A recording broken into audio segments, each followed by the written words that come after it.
il y a la grosse enceinte qui est.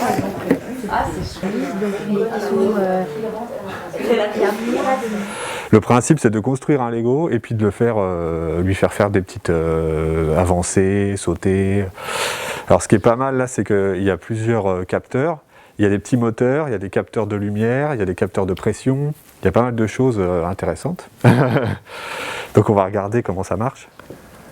Voilà, donc il y a une application qui est super bien faite. Il y a des cours qui sont déjà programmés dans l'application.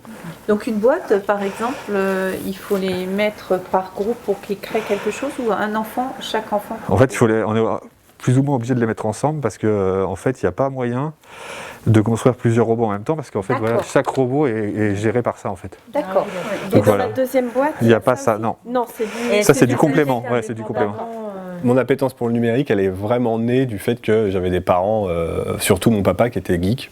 Voilà, donc on a eu les premiers Amstrad, Atari, etc. Donc depuis tout petit, on a eu des ordinateurs à la maison. Et on a tout testé quoi. On avait même un voisin qui était au ministère des Finances et qui ramenait des ordinateurs quand ils étaient obsolètes. Donc on faisait du démontage, tout ça. Enfin voilà, c'est comme ça que c'est né. Je pense que tous ces petits objets numériques, ces Lego, ces petits robots, c'est difficile pour les enseignants qui ont déjà beaucoup de choses à faire et beaucoup de choses à apprendre aux enfants, de prendre le temps de les comprendre et puis de pouvoir les mettre en place. Et donc je me suis dit, pourquoi pas moi qui ai un peu de temps et qui surtout connais déjà, je peux peut-être leur proposer des petites formations ou même directement j'avais proposé à la directrice de faire quelques petits cours aux enfants, enfin des petits ateliers. c'est le petit là. Ah ouais, alors ça se recharge mais ça dure hyper longtemps. Hein. Ouais. Je l'ai rechargé il y a je sais pas combien de temps, il est toujours à 100%. Donc, Et le temps de charge. le capteur de lumière, c'est celui-là. Pardon, c'est celui-là, capteur de couleur. Celui-ci c'est distance. Distance, Ouais. pression. Pression. Voilà, donc là il est connecté. Hop, donc voilà, là ça, tout simplement ça explique les bases de la programmation avec des petits objets. Donc là en fait, en gros à chaque fois vous aurez les bribes de programme sur le côté gauche et la feuille blanche sur le côté droit pour créer le programme. Et là vous avez le petit cours aidé par Lego avec des idées. Voilà.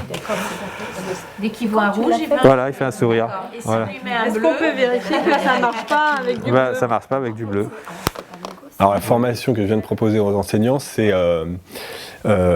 apprendre à coder.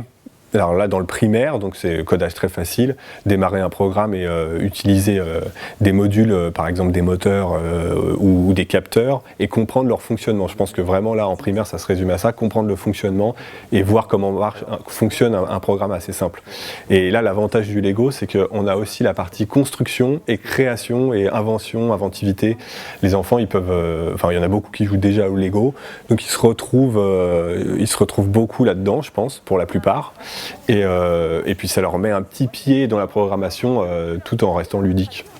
Alors, 3, 2, 1, c'est parti. Oh là là. alors pourquoi? Ah. Ouais, c'est parce qu'elle fait. Ouais. Vous voyez, c'est quand même solide parce que ça tape. Il y a pas de.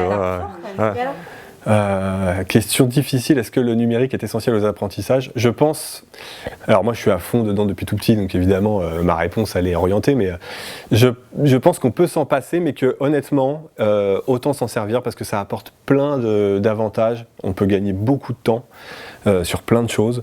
Typiquement dans une entreprise, on a des logiciels maintenant incroyables pour faire des choses super vite.